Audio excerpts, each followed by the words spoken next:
He says, good evening, Chad, Zach, and Deacon Scott. So I've been reading rumors that Jimmy Garoppolo, is a likely prospect for the Broncos because he'd be cheap. Any thoughts? Hashtag Buckham Go Broncos, MHH for life.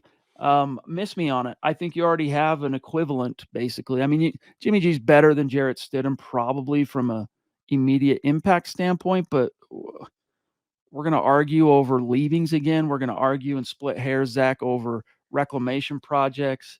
It's if you move on from Russ, do it the old-fashioned way. But, Zach, here's the problem. It would not surprise me in the least if Sean Payton and George Payton go, it doesn't look like it's our year to kind of get that cue in the draft, so we're going to find that middle-of-the-road quarterback to keep us competitively relevant. God, I hate being on the quarterback carousel. No offense to you, Phil. I appreciate the question, but I'm in agreement with Chad. Jimmy G, I want to quote Scott, actually. He says he doesn't grade different levels of elite. I might have butchered that quote. I don't really grade different levels of mid.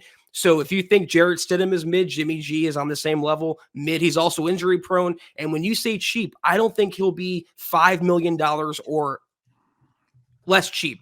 And that's $5 million is what Jarrett Stidham's base salary is in 2024. So again, I don't understand Broncos country's desire to take a step backward to take one step forward and be in the same position you're in now. The focus should be the next long-term young franchise quarterback, which is neither Jimmy G or Jarrett Stidham for that matter.